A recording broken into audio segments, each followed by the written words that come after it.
Yesterday, the Trump administration dropped a bombshell. $8 billion in climate funding pulled from blue states, including $400 million right here in Oregon. In 2021, Oregon followed California and Washington with House Bill 2021, our state's net zero law. It mandates 100% carbon-free electricity by 2040. Now, hear me out. Might seem a little partisan, but effective clean energy is important to all Oregonians. On paper, it sounds bold. In reality, it's a recipe for disaster. Independent analysts estimate Oregon's price tag will top $1 trillion over 25 years. For families, that means energy bills rising more than 450%. If you're paying, for example, $150 a month today, imagine paying $700 a month by 2050. By the way, that's with only 2% inflation. We're told it's worth it because wind and solar are clean. The truth is murkier. To hit net zero, Oregon would need turbines and solar panels covering nearly a quarter of the state's open land. Wind turbines require large amounts of oil to run. Solar panels and turbines break down and their decommissioned parts are toxic to dispose of. I've spoken with service techs near Arlington, Oregon. I've seen the pictures. Rare birds torn apart by turbine blades. Small mammals electrocuted at tower bases where they seek warmth. We once fought to protect salmon in this state. Now we're trading those concerns for a different kind of harm to Oregon's wildlife.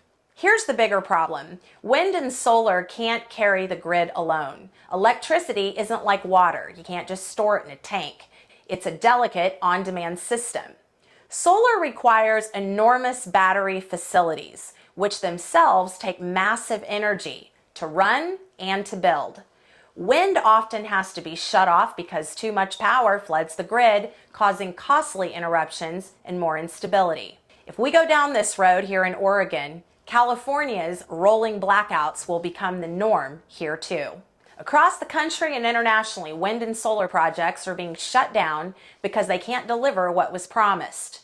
Just last week in California, a $2.2 billion solar farm in the Mojave Desert, a place with more than 300 days of sunshine a year, was forced to rely on natural gas to stay online, and it's going to be closed shortly. If California can't make solar work in the desert, why should Oregonians bankrupt themselves trying to copy it? Meanwhile, Oregon already has one of the best hydro systems in the country. We're second only to Washington. Net zero activists won't count on our hydropower. Same with nuclear, a proven reliable clean energy source that is safer these days. Nuclear plants are being built, but it's banned in Oregon from decades ago. So let's call this what it is. Net zero is a scam. Like the Green New Deal it was modeled on, it funneled taxpayer money to insiders and leaves working families with unaffordable bills and a weaker grid. And stay tuned, I'll be interviewing Oregonians about skyrocketing utility bills, asking state leaders for answers, and breaking down the hidden fees on your bill, those that really are taxes in disguise that never get turned off. You'll also hear how rural families with co-op electricity are still paying about $50 a month, proof that Oregon regulation is off track, hurting the environment and pushing people off their land because they can't afford to live here anymore. If you want to dig deeper with me, there's a 38-minute documentary on net zero linked in the comments.